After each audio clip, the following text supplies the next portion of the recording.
papá tiene dinero, tiene casas, pero es increíblemente tacaño. Me regaló una caja de muffins y me miró con compasión, como si no le quedara ni un centavo en el bolsillo. Mis padres se divorciaron cuando yo era bastante pequeño. Sinceramente, no recuerdo bien la razón exacta, solo sé que no podían vivir en paz juntos. Cada vez que se hablaba de mi papá, mi mamá soltaba una frase breve. Él solo se preocupa por sí mismo. Y con el tiempo, mientras más crecía, más entendía cuánta razón tenía ella. Mi papá tiene 68 años. A simple vista, cualquiera pensaría que es un hombre pobre, que vive contando cada centavo. Pero si alguien realmente observara su vida de cerca, se sorprendería con las contradicciones imposibles entre lo que dice y lo que hace. Desde joven, él se dedicó a recorrer el mundo. Contaba que con poco más de 20 años ya había pisado Europa, luego Sudamérica y más tarde Asia. No eran viajes de lujo, sino del tipo mochilero, ahorrando cada moneda para poder llegar lo más lejos posible. Esa forma de vivir se le quedó grabada como una regla sagrada. Ahorrar es virtud, gastar es pecado. El problema es que no solo aplica eso a su vida, también lo impone a quienes lo rodean. Siempre dice que es pobre, que no tiene dinero, que debe cuidar cada centavo para sobrevivir.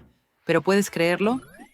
La semana pasada, cuando hablé por videollamada con él, estaba recostado en una tumbona, con el mar azul de México de fondo, vacacionando en un resort de lujo. ¿Sabes qué, hijo?, me dijo mientras bebía agua de coco.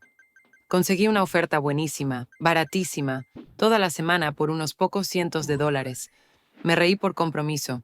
Siempre tiene una excusa para justificar sus gastos caros, pero jamás está dispuesto a gastar, aunque sea un poco en los demás.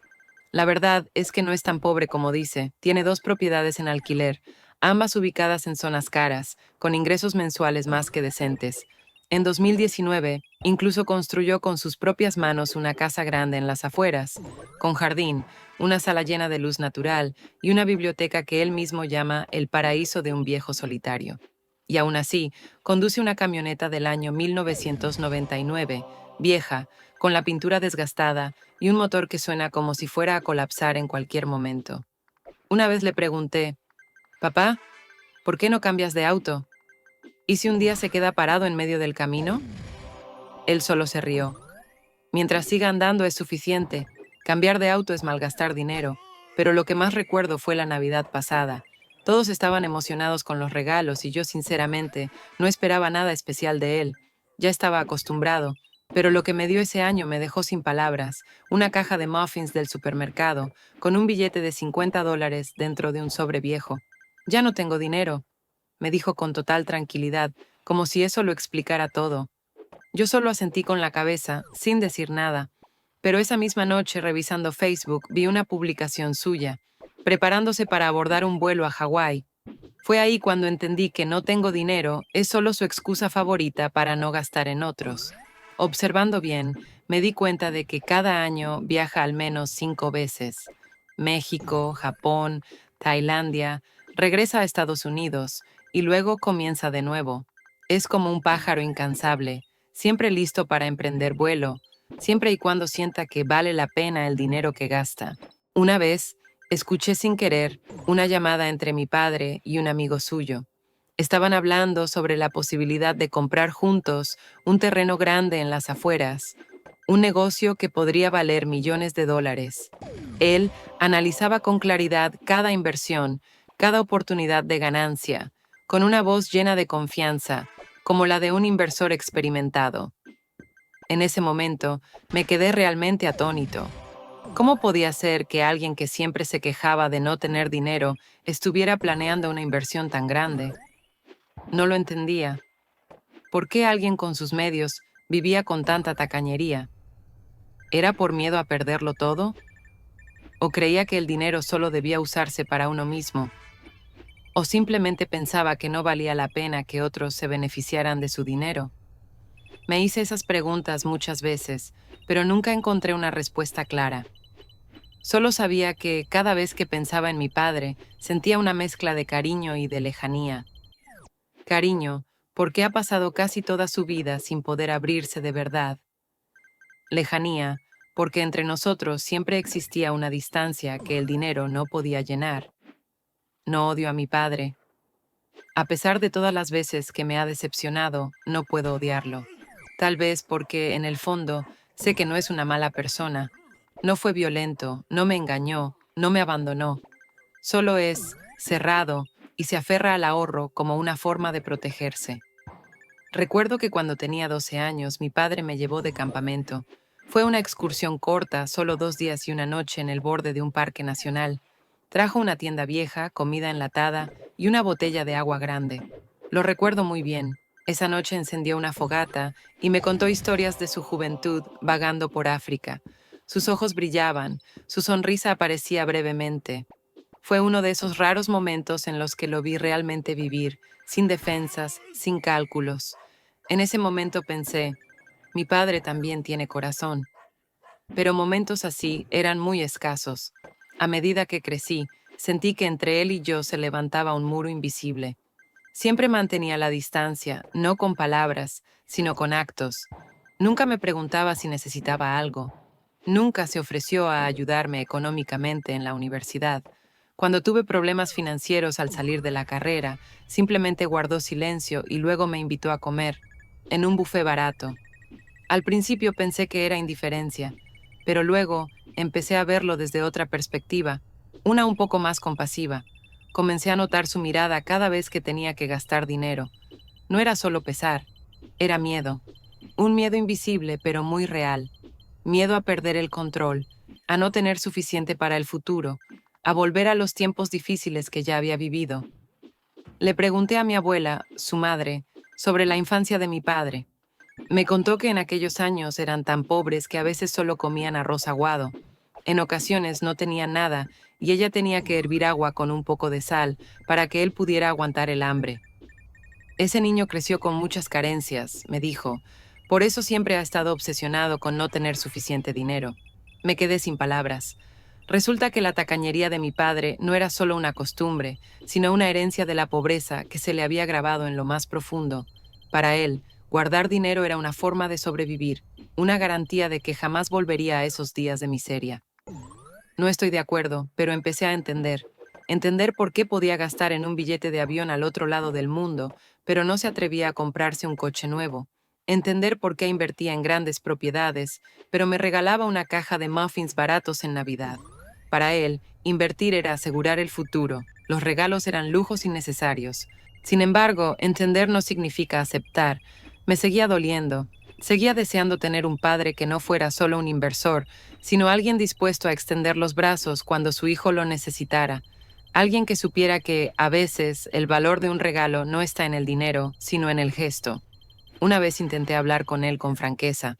Un día, tras volver de un viaje por Asia, lo invité a tomar un café. Papá, le dije, ¿alguna vez pensaste que yo solo quiero que estés presente y te preocupes un poco por mí? ¿No necesito nada más? Me miró durante un largo rato. Luego dejó su taza sobre la mesa y suspiró. Lo siento, dijo en voz baja. No soy bueno expresándome.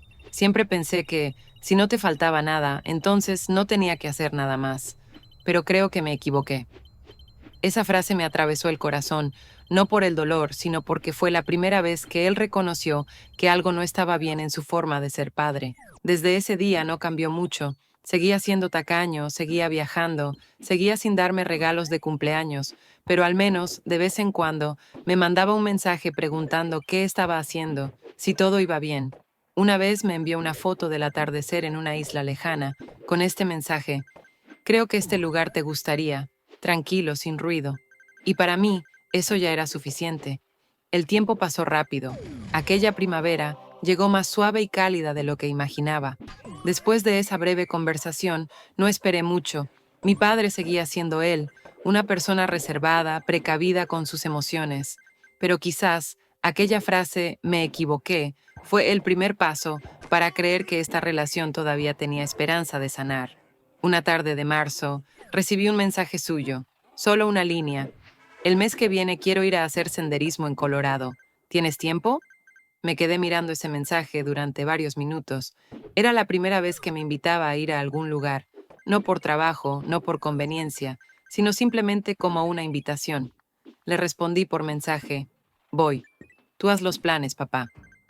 El viaje comenzó una mañana a principios de abril. Conduje desde donde vivo hasta la casa de mi padre en las afueras. La gran casa que él construyó en 2019 seguía destacándose entre un jardín tranquilo, cubierto de sombra y árboles. Papá salió a recibirme, con su chaqueta gris gastada de siempre y los zapatos de senderismo que usaba desde sus días cruzando Sudamérica. Tu coche está muy bien, dijo sonriendo, mirando el SUV que me compré a principios de año. Sí, aunque no es tan clásico como el tuyo, bromeé, y él soltó una carcajada, algo poco común en él. Condujimos hacia la cordillera de San Juan, una parte hermosa y salvaje de Colorado que él solía llamar el retiro espiritual para almas viejas. En el camino, me contó sobre la vez que casi se perdió en la selva de Tailandia, sobre un curry de coco tan picante que le ardía hasta el alma en la India, y sobre viejos amigos cuyos nombres aún recordaba, aunque hace tiempo había perdido contacto. Yo escuchaba en silencio. Por primera vez en muchos años, sentí que entraba en el mundo de mi padre, no a través de palabras secas ni tonos fríos, sino a través de recuerdos vivos contados por quien realmente los había vivido. Cuando llegamos, comenzamos una caminata tranquila por senderos cubiertos de nieve derretida. El aire era helado pero puro, y el sol se filtraba entre las copas densas de los árboles. Papá caminaba despacio pero constante, sin quejarse, sin protestar, igual que su manera de vivir, perseverante, silenciosa y sin detenerse jamás. La primera noche en la tienda de campaña, mientras yacíamos frente a frente bajo un cielo estrellado, le pregunté, ¿te has arrepentido de algo alguna vez? Guardó silencio un buen rato. Pensé que ya se había dormido, pero su voz surgió suave.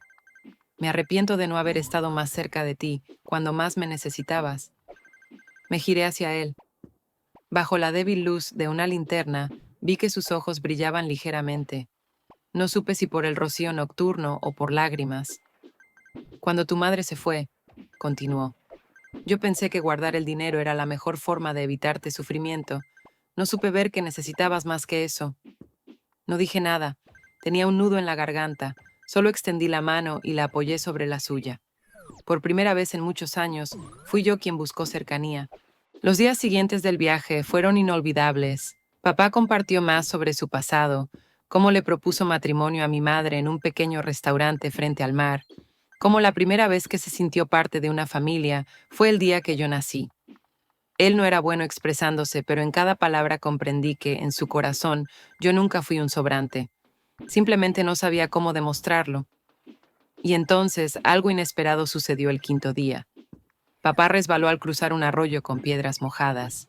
Cayó, golpeándose fuertemente la rodilla contra una roca, y no pudo levantarse. Me asusté. Corrí a ayudarlo. Él apretaba los dientes, sudando a pesar del frío. Por primera vez en mi vida, vi a mi padre frágil, indefenso.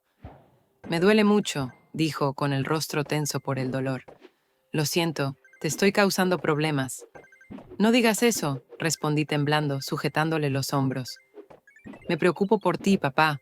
Lo ayudé a regresar al puesto de guardabosques más cercano, un trayecto que nos tomó más de 3 horas.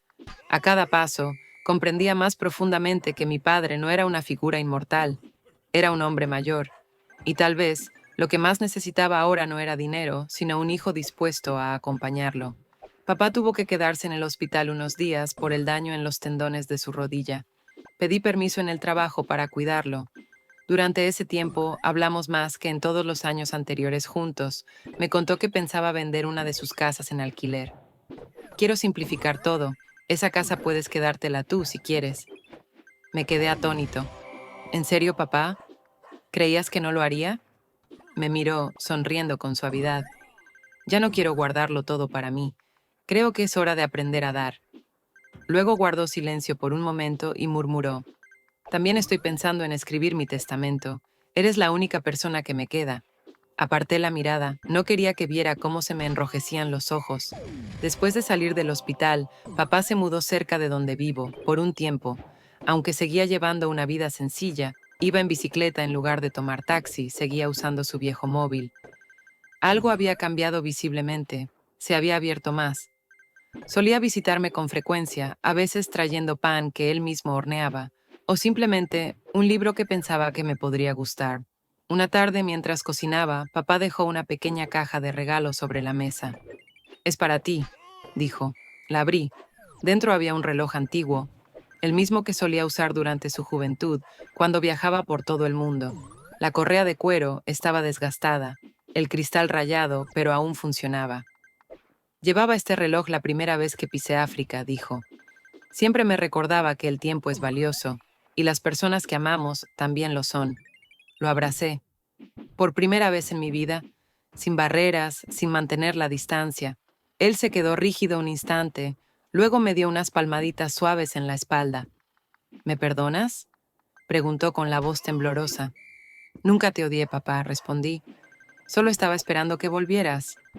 Hoy, mientras escribo estas líneas, mi padre está en el patio trasero, preparando té y cuidando las macetas que ha plantado recientemente. Sigue siendo una persona ahorrativa, pero ya no es tacaño.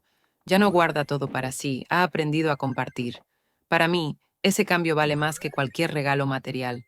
Solía pensar que el vínculo entre padre e hijo no se puede reparar una vez roto, pero al final descubrí que a veces solo hace falta una disculpa y alguien dispuesto a escuchar para empezar de nuevo. Si esta historia tocó tu corazón tanto como tocó el mío, no olvides dejar un like y suscribirte al canal Historias de Reddit. Aquí compartimos relatos reales llenos de emociones, lecciones de vida y momentos que nos recuerdan lo importante que es amar, perdonar y estar presentes. Tu apoyo nos ayuda a seguir contando historias que merecen ser escuchadas. Gracias por acompañarnos.